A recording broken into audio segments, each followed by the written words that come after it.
everyone, Roger here from AskTheCarExperts YouTube channel, and first nice day here in Connecticut. We just had a big snowstorm, and what happened was the snow slid down off the back of my X5 and cracked the housing for the rear wiper. Of course, everything's corroded here, so if you lift up this cover, you can see this is where it cracked right here on this edge. So this is a 13 millimeter right here. We're going to take that off and see what kind of trouble we're going to get into. Now you can take this cover right off. It just has two tabs on each side. It's a little windy. This is a 13. We'll pop this 13 off, and like all of these X5s, these rear wipers, you're going to find that it's corroded to the housing. Now normally you can see this is rotating, but the central piece, which is part of the new wiper assembly, is stuck to the base, and this has splines on it which lock it into place. Now there's a couple ways we can try to get this off. We can use a puller. This really isn't made for this particular application. It has this really sharp tip on it, but we might give that a shot and see if that will actually catch and take it off. There is a different style that goes underneath, and it's got two flat ends. It's a BMW special tool, of course, to take this off, but even then sometimes you have to put something under here to catch this metal piece so you can pull it off. Another option is to carefully cut yourself a notch if you have the right size cutting wheel, and if you notch it on both sides, you can eventually get to the point where you can break it free and separate it, and that might be another option. Hopefully I can pop it free with the puller tool. Just enough it's going to want to walk off with that tip that's on it, but maybe it'll be enough to grab it, or it'll just pull off the plastic piece.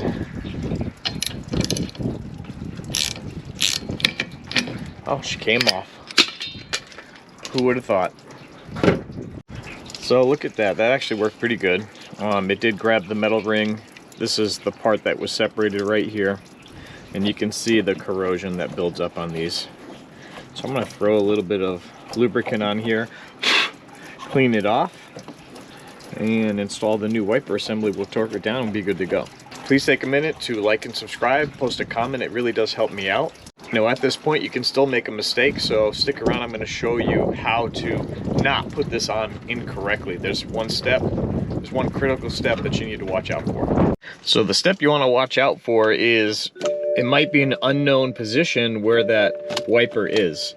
So what you want to do is make sure to key it on and hit the wipe for the rear wiper by pressing the stalk down, so that it will actually do a full wipe cycle and go back to the rest position, which actually the wiper should be sitting like this. So here it run, shut it off, we'll go to its rest position. I'm going to take a wire brush and take off some of this corrosion.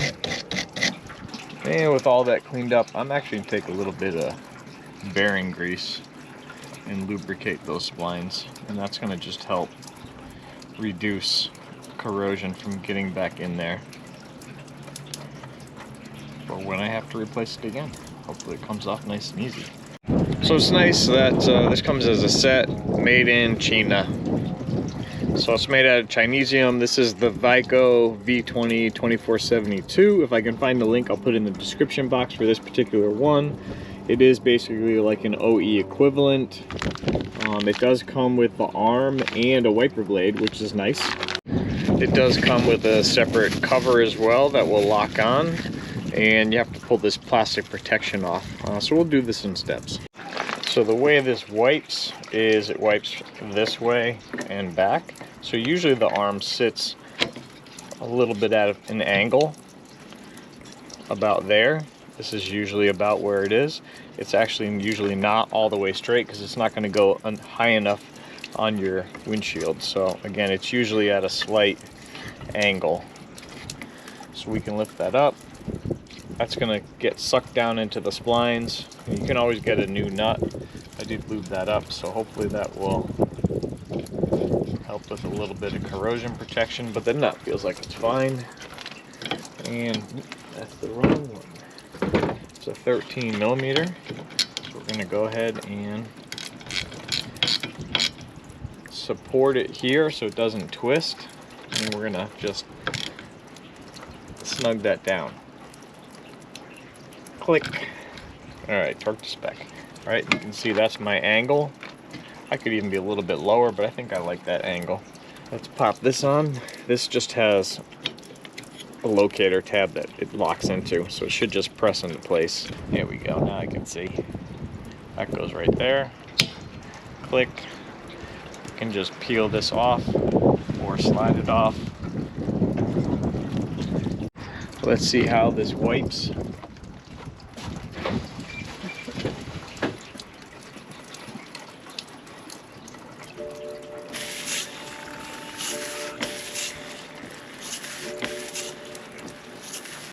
And you know what? I think that's a little bit too high, so I'm going to readjust.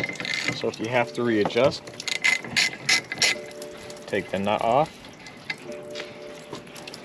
Since we just had this apart, it should come off relatively easy because it's just the splines that hold it on. So you can just readjust. So actually, you know what? I'm going to go a little bit more on this row right here. Let's see how that looks.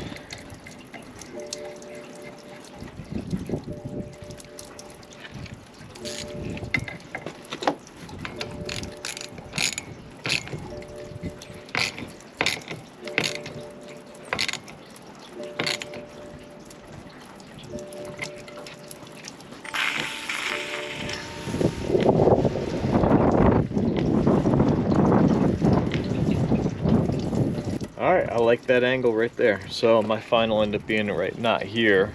The resting state's on the second heating grid. Alright, got my cover.